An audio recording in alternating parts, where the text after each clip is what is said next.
Well, hello, everybody. Welcome to another episode of Anecdotal Evidence.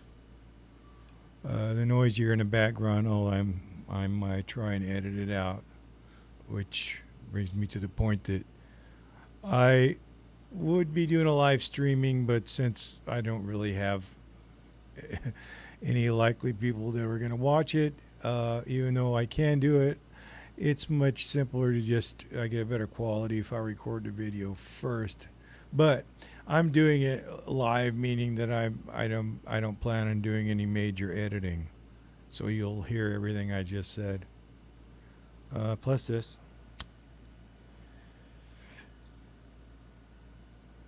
That's my token resistance to bullshit. Well, in light of stuff that's going on, there's some important points that I want to point at, and not so much as if I'm the only one pointing them out. No, fortunately, that's sort of what I'm really enjoying, the fact that there are some notable people which are pointing out the same facts, which for me it's kind of like a long time vindication, waiting for somebody else in the world to acknowledge truths that I've been witnessing for most of my life. But to start off with the basic premise, I've in the past month I've heard it said by several people in various different ways, but the one who is in the mainstream alternative media, which everyone will recognize, that I'm going to paraphrase. I'm not going to try and quote him because I'm not very good at that. So I'm going to paraphrase Tucker Carlson, because Tucker Carlson has put the nail on the head in a lot of different ways. Just like he wouldn't agree with everything that I believe, I don't agree with everything he believes, but there's some very important common ground, which I think every one of us should be sharing. And that is that we're involved in something that goes much, much deeper than what we're seeing on the surface. And that applies to almost everything. And I'm going to get to some of the contemporary details in a minute. I'm talking about we're at a very deep level, on many levels, probably even to the core root of factors of our own existence and being here on this planet and everything, is that there's a war between the forces of, and I don't like using these words, but just to keep it from getting too convoluted, there is a war between the forces of good and evil. And there's libraries full of stories, storehouses full of movies, everything that's been written or bespoke about or speculated upon this war between good and evil, between the dark and the light, and how it's manifested. And now, having said that, I'm going to segue into another part here, because this is another important thing I feel I must point at. Having what I just said, there are three events in my life where I just happen to be sitting in front of a television set, or in the latest case, live streaming, where I witness an event which changed the course of history, which maybe even you could go so far as say it was a paradigm shift. And I mean, there was more than just these three times in my life, but there was just three times I was watching the television, and it's important. The first time was in 1968, or maybe it was 1969, because those years are kind of hazy for the reason which will be in the description of this event, which was the moon landing. And everyone who was alive at that time and old enough to understand it They can correct me, and I'm pretty sure it was 69, but I'm that's an easy fact to check. Anybody could do it. 68 or 69. I believe it's 69. And the moon landing. We watched the whole thing from the point of where the liftoff was made from Cape Kennedy, because it had already been changed from Cape Canaveral to Cape Kennedy. And notably, I must say, is that I remember watching all the key points of the thing. I mean, we had communications from space all the way to the moon, and then we had the moon landing, and then we had this sort of staged video of I think it was Buzz Aldrin, the first guy, whoever it was. I don't know. I can't keep track. But the guy who stepped down and said, "One small step for man," or blah blah blah, right? So, which the contemporary conspiracy theorists have tried to claim that was a completely faked video, and of course it was staged because somebody went outside and set up the camera when before Buzz came down the steps. I mean, it's like even at the time, some of us questioned that and asked the questions, and that was clarified way back then. So, at any rate, I watched the whole thing, and I absolutely believed it. I mean, truth be told, that I was doing it, watching television at a friend's house, and his mom and himself had scored some Acapulco Gold, and we smoked about 6 or 7 joints, and everybody except me was rolling on the floor laughing, because that was the first time I ever smoked any cannabis, and I must have got really stoned, but I just didn't know it. And there's more to the story, but the point is the moon landing. So some might say, well, if you smoke pot, you watch the moon landing, you are absolutely stoned. You can't say what was real or not. Well, I just call bullshit on that for all kinds of different reasons. But I believed the moon landing was real all the way until all these conspiracy theorists have raised the questions about whether it was or wasn't. And I can't actually address that other than say I was there, I witnessed it. That was the first time. The second time, which is even getting more to my point, was something that was a little bit more recent, and anybody that was an adult or a mature person at the time of 9/11, 9/11, if they were, because I just happened to be sitting there watching the television because I had been called to the television because everybody was watching the first building of the Twin Towers was on fire and it was on television.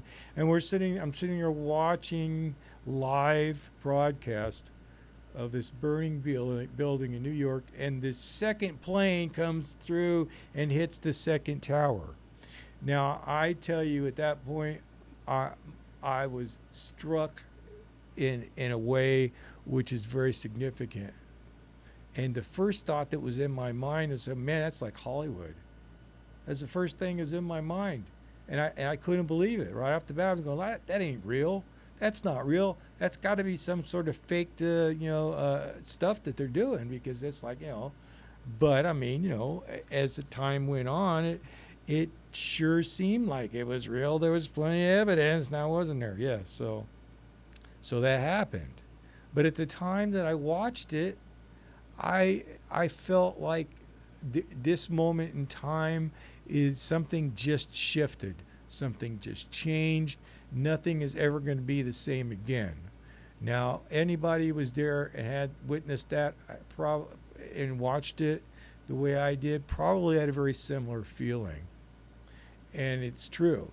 Nothing was the same again. Things changed. There was a paradigm shift, both in two directions. Something woke up that's been slumbering for thousands of years, and it's a good thing. It's our consciousness.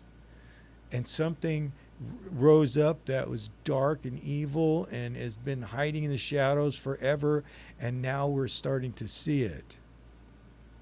And this getting back to that war on the war between good and evil.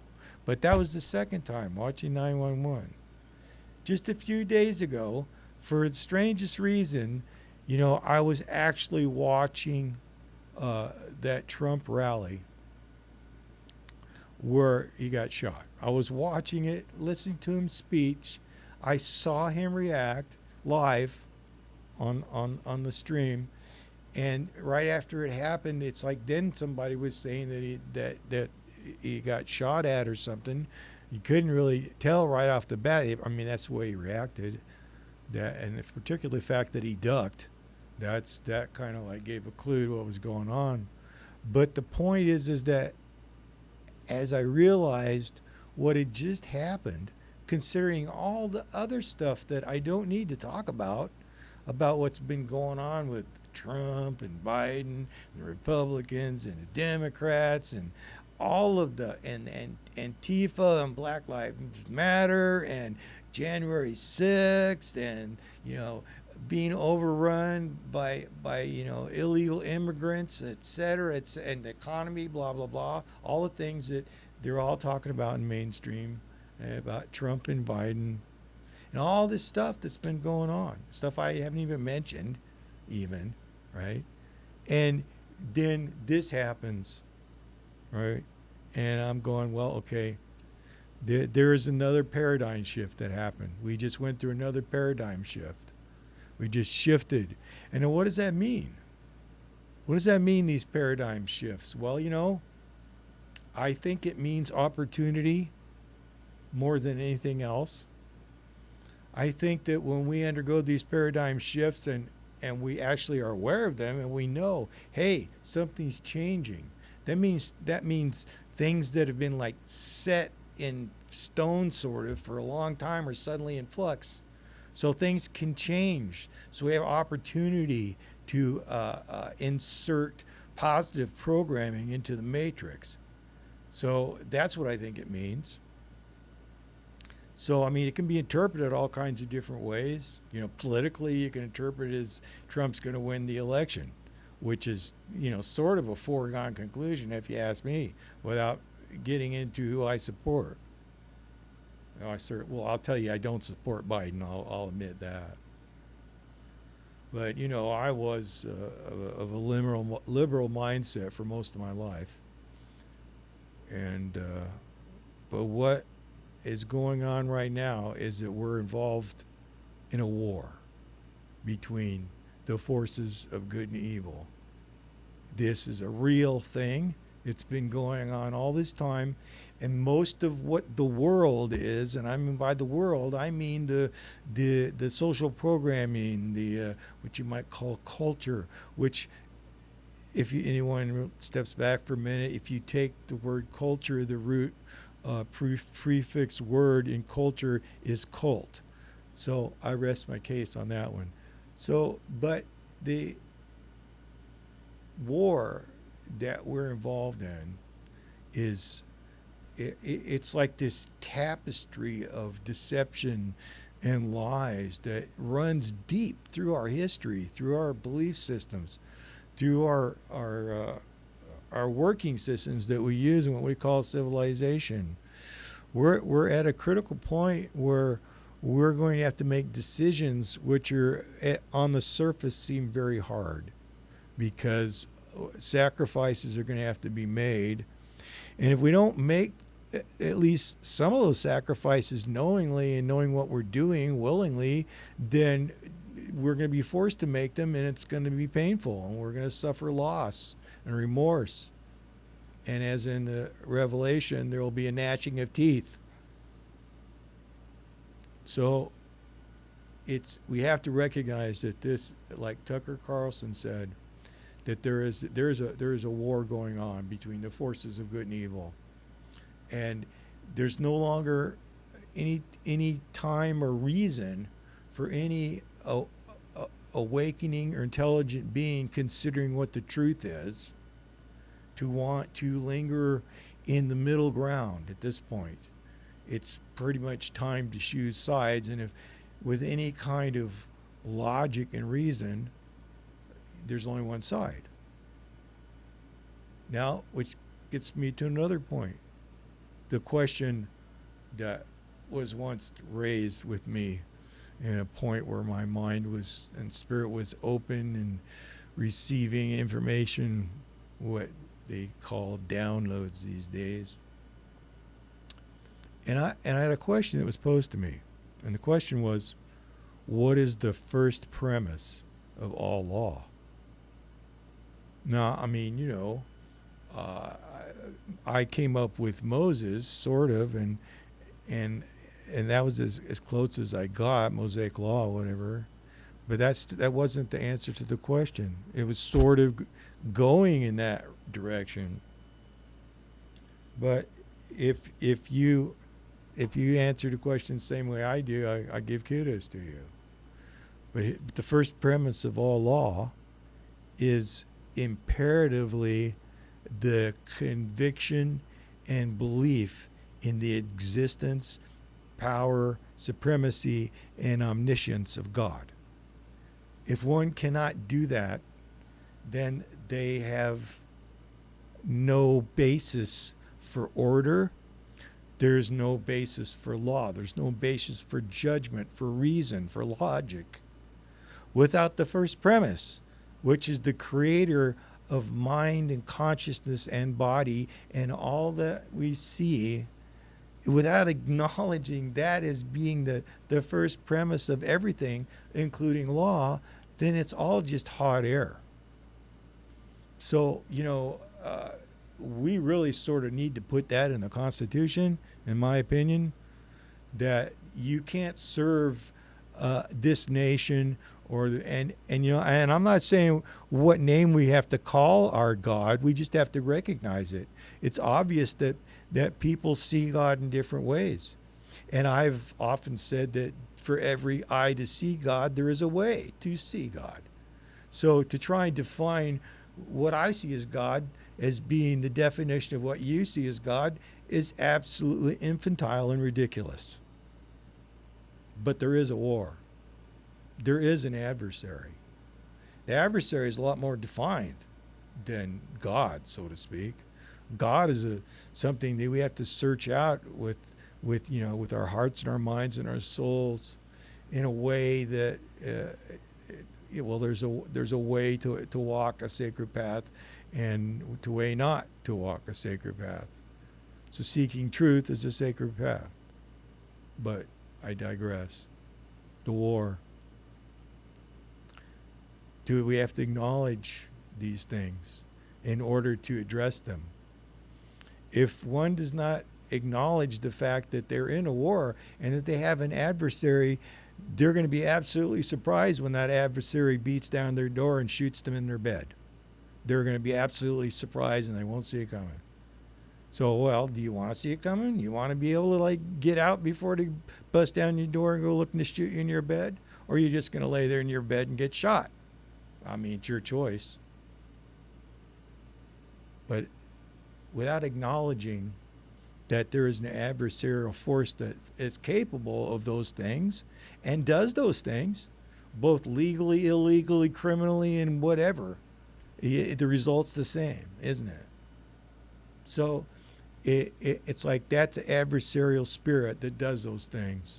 You can give it a name.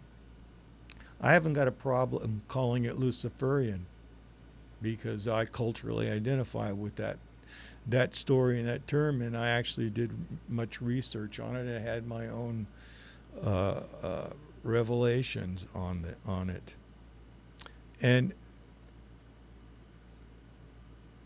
but that war and the adversarial that is waging it against us, because another name you can call it is death. Death is the enemy of life. And it's the same face that Lucifer wears. So it's all the same thing. And there are many lies and deceptions about life and death. Many. It's like there's some really expanding consciousness speculation going on right now, which I really admire and I relate to on a lot of different levels. having to do with the matrix theory and timelines, and which comes along to, these paradigm shifts that I'm talking about. So we take the opportunity of these paradigm shifts, but we can't do anything if we don't recognize the fundamental aspects of what's going on. If we don't recognize the existence of divinity, of the divine creator, no matter what you want to call him, her, or they, and I'm comfortable with him, so don't crucify me. But that's not the point. That doesn't matter. That's not something that we should waste our time debating, because there's other common ground which definitely comes from the same source, no matter what name we give it. And those are the higher grounds, the ethical, moral choices that we make. And right now we're at this paradigm shift where we are going to be making these choices. So consciously, we really want to be able to affect those choices in positive ways. To whatever opportunity, while so many things are in flux and up in the air, so to speak, we get an opportunity to deal with some of them before they land again. So that when everything falls back down, it'll be maybe just a few increments on a higher plane.